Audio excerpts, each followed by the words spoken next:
Y este viernes le damos la bienvenida a Nelson Baldeón, consultor en geopolítica energética para el Instituto de las Américas en Houston.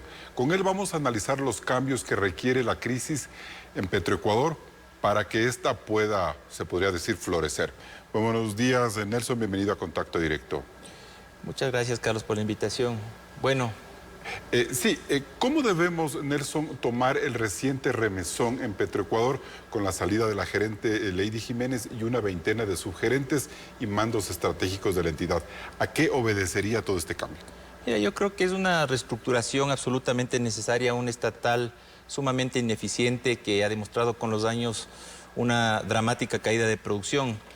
Yo realmente discrepo mucho que esto haya sido por un tema sobre el bloque Sacha, ya que el bloque Sacha fue hace 3 meses revertido al Ministerio de Energía, lo cual es un proceso diferente a lo que está pasando en Petroecuador. Yo creo que es una reestructuración justamente para buscar eficiencia y que permita justamente a la empresa encontrar un punto medio para que puedan encontrar el camino del incremento de producción, que es como se miden a las petroleras. A ver, o sea, deberíamos entender que estos esfuerzos por sacar a esta gente tienen que ver con la necesidad de que se vuelva más productivo Petroecuador, preparándose para lo que estamos a la espera todo el país, de ver qué finalmente pasa con el campo Sacha, si finalmente lo entregan ya la operación a un consorcio público-privado.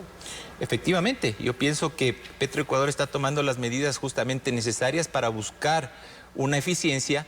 Está delegando campos, nuevamente revirtiendo los campos al Ministerio de Energía para que ellos justamente puedan generar digamos, estas licitaciones o delegaciones de Estado a Estado que son, que están en la ley, que permiten. Entonces yo creo que se está preparando justamente para que el país pueda nuevamente retomar la senda de la producción. Y eso depende mucho de la decisión política del presidente y la ministra y que se anuncie ya. Bien, seguimos en contacto directo. Nelson Baldeón, en tan solo 15 meses de gobierno, Petroecuador ha tenido 4 gerentes. ¿Cuáles son las causas de esta inestabilidad? ¿La corrupción, la ineficiencia, los intereses políticos o todas las anteriores? Yo creo que primero no entender el sector petrolero del país y energético. Yo creo que estos 15 meses de gobierno han demostrado mucha improvisación y cambio constante de autoridades. Aparte que tienes una empresa que no está totalmente bien constituida, no tiene las finanzas sostenibles, no tiene gobierno corporativo. Y yo creo que el planteamiento nuevamente para Petroecuador es que se pueda hacer una empresa tipo Banco del Pacífico, donde realmente tengas un modelo SA que te permita gobierno corporativo, balances que hasta ahora no tiene la empresa y que permita justamente una gobernabilidad de largo plazo, gerentes como el caso del gerente de las grandes multinacionales que son de 10, 12 años, que les permite gobernabilidad y proyección de largo alcance. Lastimosamente también en la política, las cuotas políticas de poner un gerente por tal favor, pues está pasando esta factura que hace que el Ecuador, justo solo en este año, haya perdido casi 30.000 barriles. Desde enero del año pasado a la fecha se han perdido casi 30.000 barriles de producción, que eso multiplicado por el WTI menos el castigo, pues realmente refleja la pérdida que tiene el Ecuador en términos monetarios. Entonces, ¿usted cree que esta es la oportunidad para hacer un cambio radical en la empresa? Yo creo que sí. ¿Y de qué depende? ¿Qué es lo que tendríamos política. que ver como signos del gobierno? Decisión política.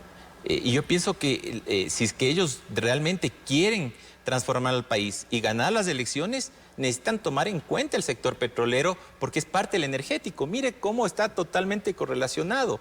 Las termoeléctricas que está trayendo la señora ministra son a gas y diésel. Necesitamos producir más petróleo porque si no el problema va a ser que vamos a importar mucho más derivado, altamente costoso, y eso va a hacer que nos pase luego la factura en términos de una carga fiscal mucho más elevada que nos va a terminar haciendo mucho daño. Y si no levanta petróleo, el riesgo país va a seguir justamente elevándose porque los bancos solo se fijan en el colateral que tiene uno de la capacidad de pago. Es decir, para que los multilaterales le presten dinero a Ecuador, tiene que funcionar muy bien su política petrolera y su producción petrolera como una forma de garantía. Le pongo un ejemplo. Argentina, vaca muerta. ¿Qué pasó cuando el presidente Milei se fue a un campo petrolero y dijo que iba a levantar la producción? Van al 1.000.000 de barriles, ¿cómo ha bajado el riesgo país? Y sin entrar en política, en el 2017 tuvimos el riesgo país más bajo. ¿Por qué? Porque la producción petrolera alta, llegamos a los 550.000 barriles. Entonces, el petróleo es apolítico. Gobierno que venga, que sea de izquierda o derecha, tiene que entrar al petróleo justamente porque es la energía más barata que le permite a un país desarrollarse.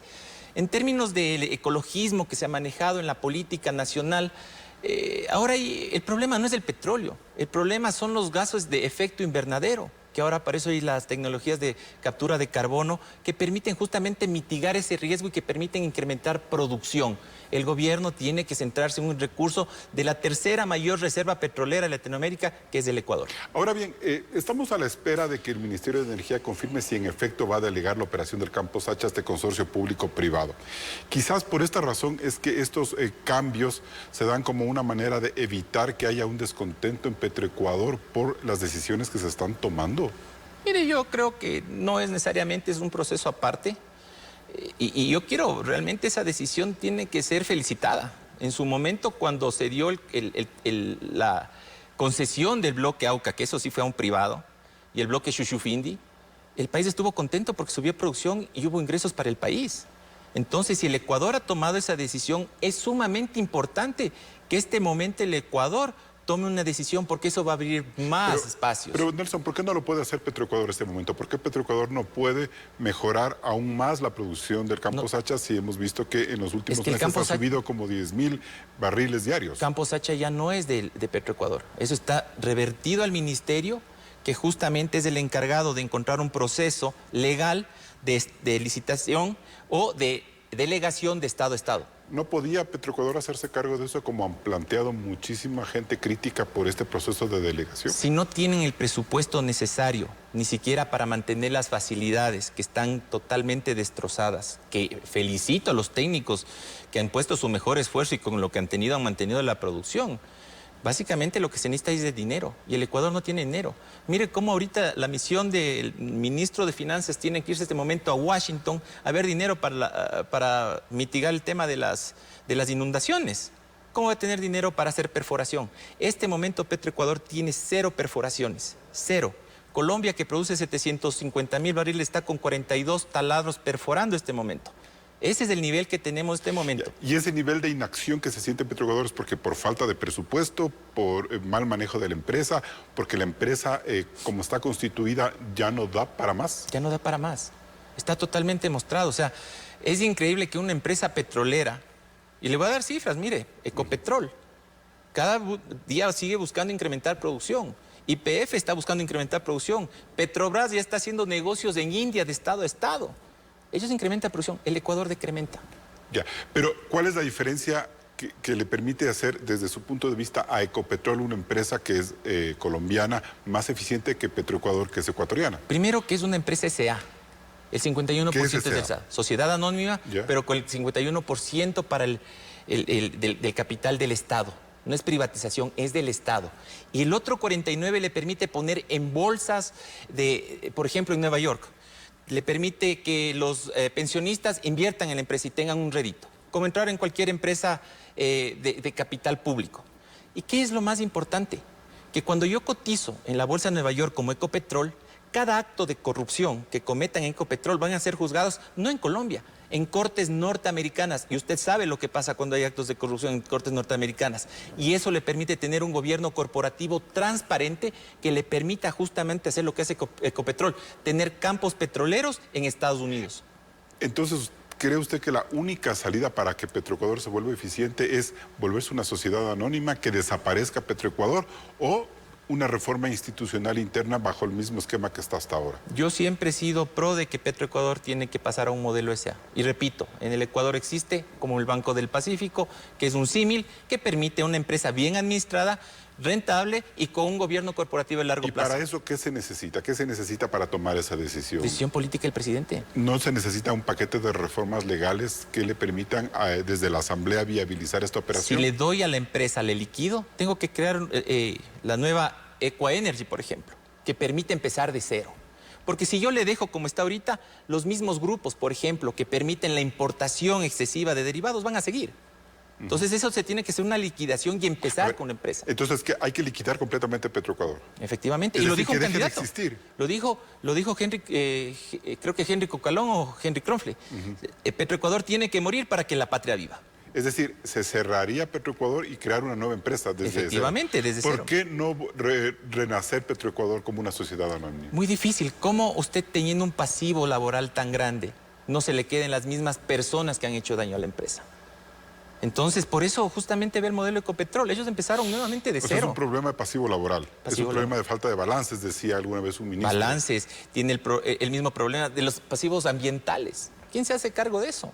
Entonces, desde ese punto de vista, yo creo que el Ecuador tiene que empezar de ser una empresa que realmente le dé. Y yo creo que lo correcto que está haciendo este momento el Ecuador, por los reportes que lo vemos en Houston, es que está volviendo, con el tema de Sacha, volvió al mapa petrolero.